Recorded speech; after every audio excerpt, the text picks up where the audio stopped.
श्री शिवाय नमस्तुभ्यम। हर हर महादेव। दोस्तों, सावन की चौथी सोमवारी, उसमें पुरुषोत्तम मास, उसमें अगर महाशिवरात्रि आ जाए तो कहना ही क्या।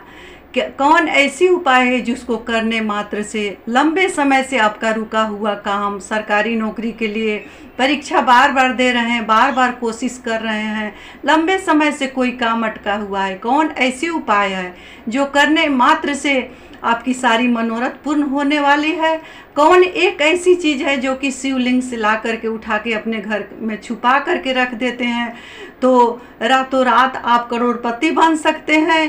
कौन ऐसी चीज़ है जिसको महादेव पर चढ़ा देने से महादेव सभी मनोरथ को पूर्ण करते हैं। कौन एक ऐसी चीज़ है जो नंदी को खिला देने से महादेव माले माल कर देते हैं, धन समृद्धि आरोग्य देते हैं। आपका तबीयत ठीक नहीं लग रही है, लाखों रुपया खर्च हो गया है, ऐसी कौन ऐसी चीज़ है जो नंदी को खिलाना है। तो मेरा आज का वीडियो इसी पर आधारित है, तो बने रहिए मेरे साथ मेरे वीडियो में।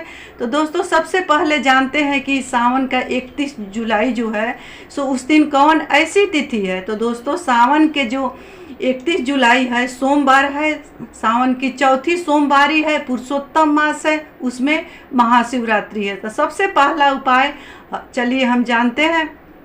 दोस्तों, अभी तक मेरे चैनल को आप सब्सक्राइब नहीं किए हैं तो सब्सक्राइब कर देंगे और वीडियो को लाइक जरूर करेंगे। बढ़ती हूँ उपाय की ओर। दोस्तों, ये तिल है, अगर 108 तिल आप महादेव पर चढ़ा देते हैं, दोस्तों अभिषेक कर देते हैं तिल से, तो महादेव आपका जो भी लंबे समय से नौकरी नहीं हो रहा है, व्यवसाय व्यापार कहीं ना कहीं रुका हुआ है, उसमें सफलता पाने का ये मूल मंत्र है। महादेव को आप अर्पण कर देते हैं तो महादेव तुरंत ही मनोरथ को 1-2 महीना में देखेंगे कि पूर्ण करते हुए नजर आएगा। बढ़ती हूँ अगली जानकारी की ओर। अगली जानकारी कौन सी है दोस्तों? सावन में कोई भी चीज़ 108 चढ़ाने का बहुत ही महत्व होता है। उसमें भी सावन की चौथी सोमवारी का एक अपना खास महत्व होता है। उसमें भी पुरुषोत्तम मास हो और चौथी सोमवारी पर महाशिवरात्रि का योग बन रहा हो, रवि योग, पुष्प योग, अष्ट योग और विष्णु योग, एक सारी योग कल बन रही है दोस्तों। 186 वर्ष बाद ये ऐसा योग बन रहा है दोस्तों।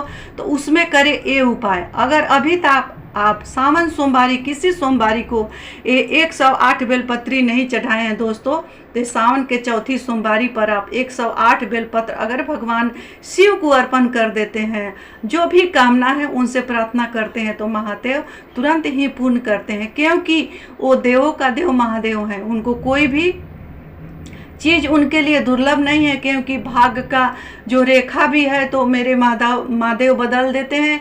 क्योंकि शिव महापुराण जो भी कोई व्यक्ति पढ़ा होगा उनको पता होगा कि महादेव अपने मुख से बोले हैं कि जो कोई भी व्यक्ति मुझे अपना गुरु बनाएगा और गुरु बनाकर मुझसे प्रार्थना करेगा, उसका जो भाग्य का भी रेखा होगा, भाग में लिखा हुआ कोई भी उसका दुर्भाग्य होगा, उसको मैं तत्काल ही मिटा दूंगा। तो ये बेलपत्री दोस्तों आप 108 बेलपत्री सावन के चौथी सोमवारी पर जरूर आएंगे। देखेंगे जो कामना लेकर के आप बेलपत्री को अर्पण कर रहे हैं, महादेव तुरंत ही पूर्ण करते हैं।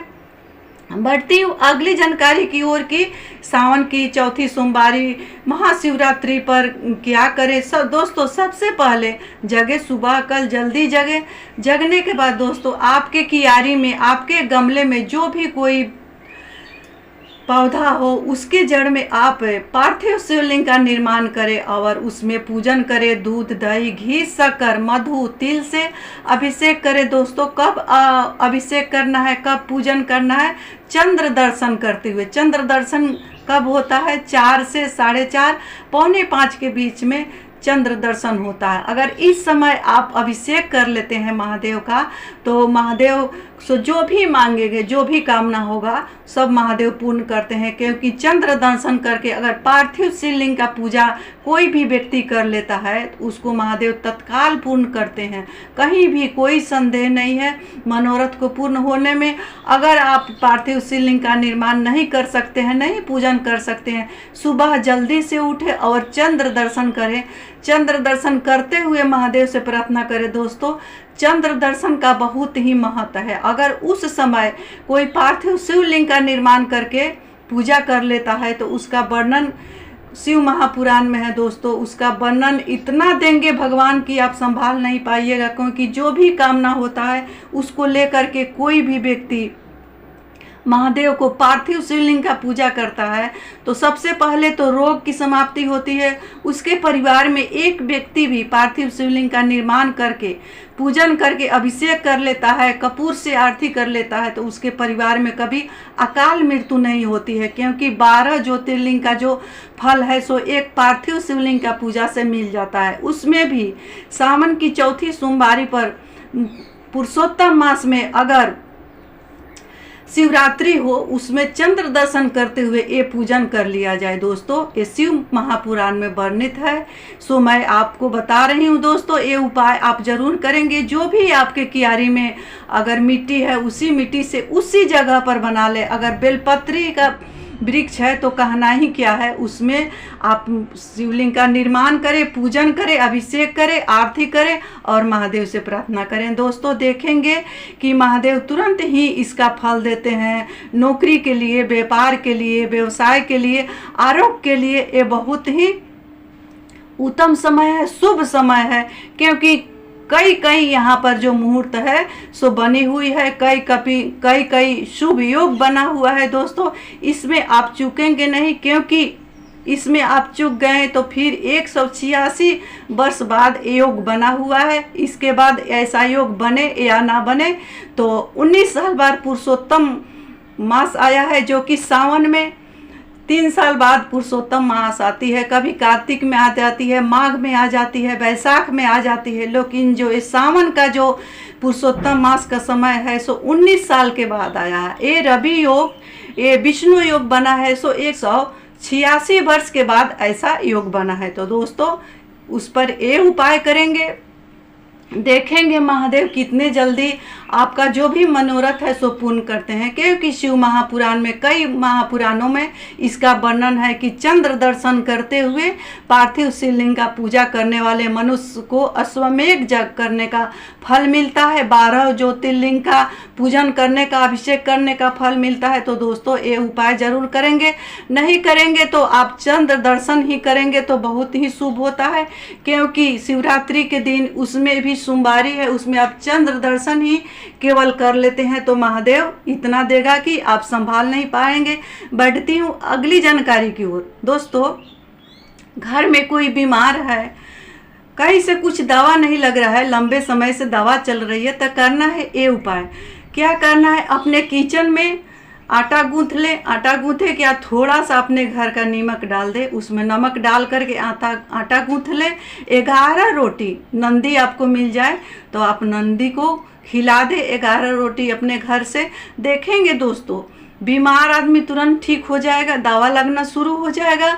और ये उपाय जरूर करेंगे, क्योंकि ये कोई आडंबर नहीं है, कोई ढोंग नहीं है और कोई ज़्यादा खर्च और दिखावा भी नहीं है। बढ़ती हूँ अगली जानकारी की ओर, जो कि कौन ऐसी एक चीज़ है कि महादेव को अपने घर से ले जाएं, उनको छुआ करके ले आ करके रखने मात्र से महादेव कुबेर का भंडार भर देते हैं। तो चलिए जानते हैं दोस्तों कौन वो ऐसी वस्तु है जिसको ले जाना है। तो दोस्तों वो है मोर का पंख। दोस्तों आपके घर में मोर पंख है तो ठीक है, नहीं तो आप मार्केट से मोर पंख ले लेंगे। कल जो 31 जुलाई है महाशिवरात्रि और सावन की जो चौथी सोमवार है उस पर करना है ये उपाय। ये मोर पंख अपने ले जाएं, पूजा करने जा रहे हैं सुबह करें तो और अच्छा। उस समय इस मोर पंख को ले जाए, मोर पंख को ले जा करके महादेव के में छुआ दे। इस मोर पंख को छुआने के बाद ले आ करके अपने जो भी आपके घर में धार्मिक ग्रंथ है, रामायण है या शिव महापुराण है या भागवत महापुराण है, कोई भी धार्मिक ग्रंथ है उसमें दबा करके रख दें। देखेंगे दोस्तों अगली जब सोमवार या शिवरात्रि आ रही है तो उसके पहले महादेव आपका जो भी भंडार होगा सो भरेंगे, कहीं कुछ कमी नहीं होगा। ये मोर पंख महादेव में छुआ करके रखना बहुत ही चमत्कारी और बहुत ही शुभ माना गया है। शास्त्रों में इसका वर्णन आया है कि मोर पंख जो है सो महादेव को छुआ दे और अपने कोई भी ग्रंथ धार्मिक उसमें दबा दे, मनुष्य का जो भी कामना हो सो तुरंत ही महादेव पूर्ण करते हैं। 3 महीने में हाथ पकड़ ही लेते हैं। तो दोस्तों ये रही मेरी उपाय जो कि आपको करना है। कब करना है? कल 31 जुलाई को करना है, सोमवार के दिन, और महाशिवरात्रि का भी योग बन रहा है। अगर आप नहीं कर पाए तो कोई भी सोमवारी पर इस उपाय को जरूर करेंगे क्योंकि इस सावन के पावन प्रिय महीना उसमें भी पुरुषोत्तम मास है। तो इसमें कोई भी उपाय अगर कर लेते हैं जो कि शिव महापुराण में वर्णित है तो महादेव तुरंत ही तत्काल ही मनोरथ को पूर्ण करते हैं। तो दोस्तों इसी के साथ मैं अपने वाणी को महादेव के चरणों में विराम दे रही हूँ। मिलती हूँ अगले वीडियो में, तब तक के लिए इतना ही। श्री शिवाय नमस्तुभ्यम।